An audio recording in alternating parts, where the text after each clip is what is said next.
안녕하십니까. 오늘은 시편 39편을 함께 살펴보도록 하겠습니다. 먼저 39편의 말씀을 함께 읽어보도록 하겠습니다. 내가 말하기를 나의 행위를 조심하여 내 혀로 범죄하지 아니하리니 악인이 내 앞에 있을 때에 내가 내 입에 재갈을 먹이리라 하였도다. 내가 잠잠하여 선한 말도 하지 아니하니 나의 근심이 더 심하도다. 내 마음이 내 속에서 뜨거워서 작은 소리로 읊조릴 때에 불이 붙으니 나의 혀로 말하기를 여호와여 나의 종말과 연한이 언제까지인지 알게 하사 내가 나의 연약함을 알게 하소서. 주께서 나의 날을 한 뼘 길이만큼 되게 하심에 나의 일생이 주 앞에는 없는 것 같사오니 사람은 그가 든든히 서 있는 때에도 진실로 모두가 허사뿐이니이다. 진실로 각 사람은 그림자 같고 그림자같이 다니고 헛된 일로 소란하며 재물을 쌓으나 누가 거둘지는 알지 못하나이다. 주여 이제 내가 무엇을 바라리요 나의 소망은 주께 있나이다. 나를 모든 죄에서 건지시며 우매한 자에게서 욕을 당하지 아니하게 하소서. 내가 잠잠하고 입을 열지 아니함은 주께서 이를 행하신 까닭이니이다. 주의 징벌을 나에게서 옮기소서. 주의 손이 치심으로 내가 쇠망하였나이다. 주께서 죄악을 책망하사 사람을 징계하실 때에 그 영화를 좀먹음같이 소멸하게 하시니 참으로 인생이란 모두 헛될 뿐이니이다. 여호와여 나의 기도를 들으시며 나의 부르짖음에 귀를 기울이소서. 내가 눈물을 흘릴 때에 잠잠하지 마옵소서. 나는 주와 함께 있는 나그네이며 나의 모든 조상들처럼 떠도나이다. 주는 나를 용서하사 내가 떠나 없어지기 전에 나의 건강을 회복시키소서. 아멘. 시편 39편은 특별히 개인 애가로서 구분을 하고 있습니다. 양식상으로 개인 애가죠. 그런데 학자들은 이 39편을 좀 더 특별한 개인 애가로 구분을 해놓습니다. 그 이유는 바로 시편 39편을 내용상으로 보았을 때 개인의 그런 가슴 아픈 성찰 그리고 성찰에 따른 기도를 담아내고 있기 때문에 그렇습니다. 특별히 이 성찰의 내용은 개인의 유한성, 인간으로서의 개인의 유한성에 대한 부분이고요. 또한 그 유한성에 따른 기도를 하나님 앞에 드리고 있습니다. 그렇기 때문에 이 39편을 개인 애가 중에서도 특별한 양식으로서 이해합니다. 특별히 시편 39편은 그 구조상으로 봤을 때 1절부터 3절 그리고 4절부터 6절 7절부터 11절 12절 13절로 이렇게 크게 네 단락으로 구분을 하는데요. 1절부터 3절까지의 내용을 잘 보시면 어떻게 보면 기도라고 보기보다는 개인의 독백에 가까운 형식을 우리는 확인을 해볼 수가 있습니다. 1절의 시작이 어떻습니까? 내가 말하기를 나의 행위를 조심하여 내 혀로 범죄하지 않겠다라고 하는 부분이 이제 눈에 띄는데요. 이거는 뭐냐면 나의 말을 조심하겠다라는 개인의 결단을 의미한다라고 할 수가 있습니다. 개인의 결단은 어떤 부분입니까? 혀로 범죄하지 않겠다. 행위를 조심해 혀로 범죄하지 않겠다. 그러니까 앞으로 말 조심하겠다라는 의미인데 특별히 말은 인간의 행위의 총체를 가리키기 때문에 시인은 말을 조심하겠다라고 이렇게 결단하는 것입니다. 특별히 이것으로 철저히 침묵함으로써 내가 나의 결단을 지키겠다라고 이렇게 결단하는 모습을 확인을 할 수가 있습니다. 그런데 2절을 보면은 그 상황이 조금씩 더 이제 심해지는 것들을 확인해 볼 수가 있습니다. 시인은 본문에서 잠잠하여 선한 말도 하지 않겠다라고 얘기합니다. 그런데 그게 근심을 더한다라고 표현하는데요. 왜 선한 말도 하지 않는다라고 표현했을까요? 그것은 좋은 말도 왜곡될 가능성이 있기 때문에 그렇습니다. 아무리 자기가 선한 의도를 가지고 얘기를 한다 하더라도 상황에 따라서는 선한 말도 나쁜 말로 왜곡될 수 있기 때문에 자신은 말을 하지 않겠다라고 결단을 했는데 문제는 근심이 더하고 있다라고 표현합니다. 그런데 그 근심이 더한 상황은 3절에서 더 확장됩니다. 어떻게 됩니까? 내 마음이 내 속에서 뜨거워서 작은 소리로 읊조릴 때에 불이 붙는다. 그러니까 마음이 너무나 답답해지는 거예요. 자기가 말을 못함으로써 겪는 그런 고통이 더 심해짐을 확인할 수가 있습니다. 그래서 어떻게 됩니까?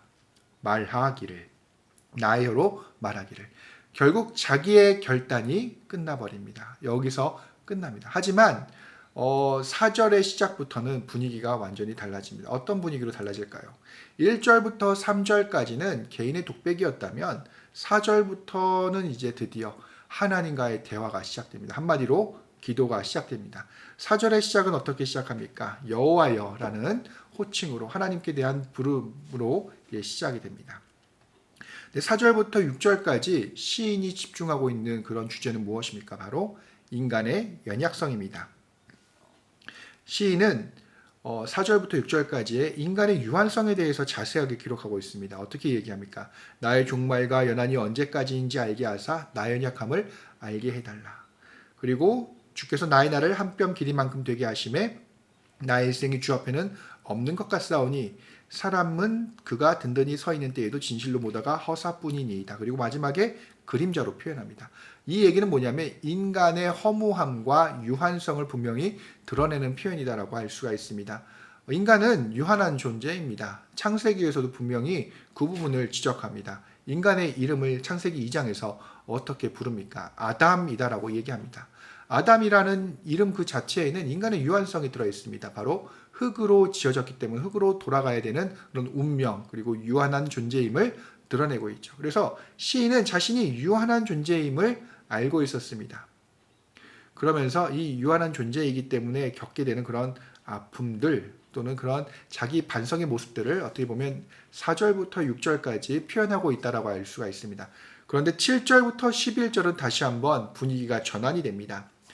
7절의 시작에서도 시인은 하나님을 부릅니다. 어떻게 시작합니까? 주여. 그러면서 얘기하는 주제가 달라짐을 확인할 수 있는데요. 이제 내가 무엇을 바라리요? 나의 소망은 주께 있나이다.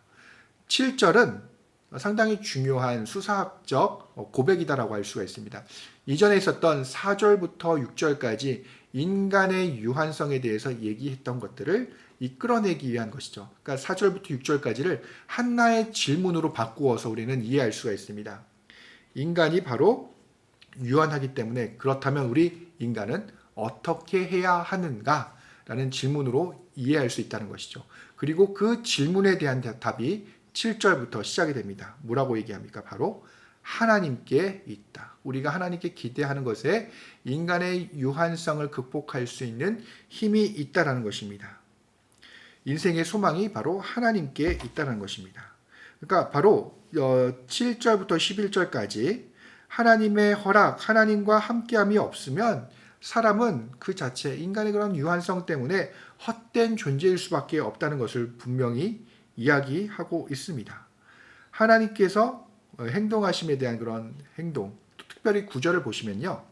내가 잠잠하고 입을 열지 아니함은 주께서 이를 행하신 까닭이이다. 그러니까 하나님을 고백했을 때와 그리고 1절에서 자기가 말을 하지 않겠다라고 분명히 얘기를 했는데 그때와는 상황이 완전히 달라집니다. 그때는 자기의 결단으로서 자기가 말을 하지 않겠다라고 얘기했지만 9절에서는 하나님께서 일하고 계시기 때문에 자기는 말하지 않아도 되는 상황이 된 거죠. 앞에 있는 상황과 완전히 반대가 된 상황들을 우리가 확인을 할 수가 있습니다. 그리고 10절과 11절 주의 징벌을 나에게 옮기소서. 주의 손이 치심은 내가 쇠망하였나이다. 주께서 죄악을 책망하사 사람을 징계하실 때에 그 영화를 조목금같이 소멸하게 하시니 참으로 인생이란 모두 헛될 뿐이니이다. 이 얘기는 뭐냐 하면 하나님과 인간 사이의 질적인 그 차이를 얘기할 뿐만이 아니라 소망은 하나님께 있다는 것들을 이제 표현하는 형식이다라고 할 수가 있습니다. 그리고 또 하나는 뭐냐면 자기가 지금 당하고 있는 고난의 그 근원, 그 이유를 하나님에게서 찾는 것이죠. 그것은 제가 바로 38편에서도 말씀드렸듯이 이 모든 원인이 하나님께로부터 기인했다는 것, 주권이 누구에게 있느냐라는 것들을 다시 한번 설명하는 것이라고 할 수가 있습니다. 한마디로 내가 하나님께로부터 징벌을 받아서 이런 상황에 있지만 이것들을 해결해 주실 분은 또 하나님 한 분뿐이라는 것들을, 주권에 대한 것들을 확인하는 그런 고백이다라고 이해할 수가 있습니다.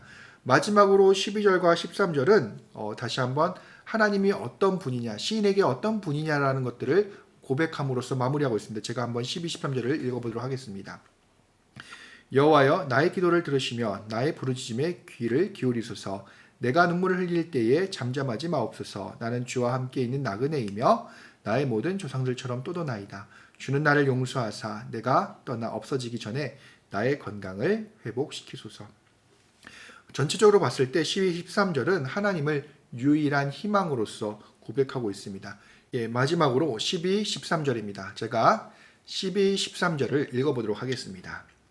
여호와여 나의 기도를 들으시며 나의 부르짖음에 귀를 기울이소서.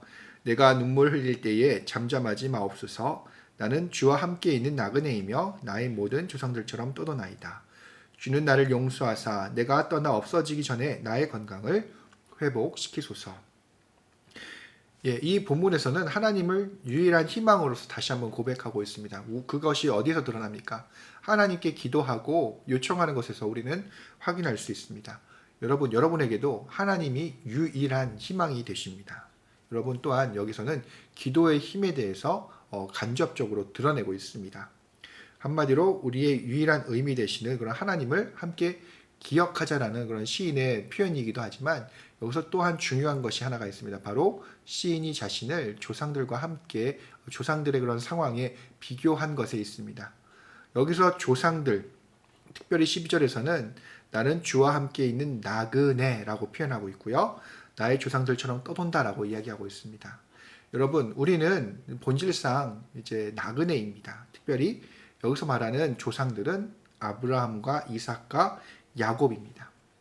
이 사람들이 어떻게 했습니까?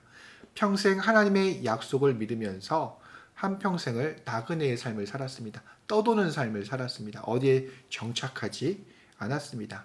이 사람들이 했던 것은 무엇입니까? 하나님께서 명령하신 그 명령대로 따라갔던 것이고 하나님께서 가라 하면 가고 하나님께서 머물라면 머물렀습니다.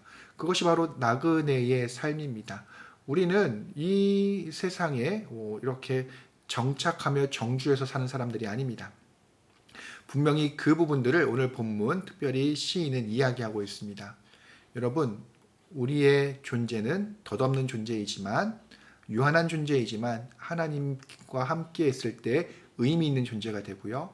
우리는 이 세상에서 나그네입니다. 우리는 이 세상에 정주할 사람들이 아니고 하나님께 명령에 따라서 조상들과 같이 떠돌아다니는 그런 사람들이 될 수밖에 없습니다. 이 부분들을 기억하시며 이 부분들을 기억할 때 우리는 분명히 더 확실해지는 것은 하나님만 바라보고 살아야 된다는 것이죠. 평생 아브라함과 이삭과 야곱이 하나님 바라보고 하나님의 명령대로 움직였던 것처럼 그렇게 떠돌았던 것처럼 우리도 삶 속에서 이들과 같이 하나님을 바라보며 하나님의 음성에 따라 움직이는 삶을 살아야 할 것입니다. 오늘도 이 사실들을 기억하시고 또한 묵상하시면서 오늘 하루도 승리하시는 삶을 사시기를 우리 주님의 이름으로 축원합니다.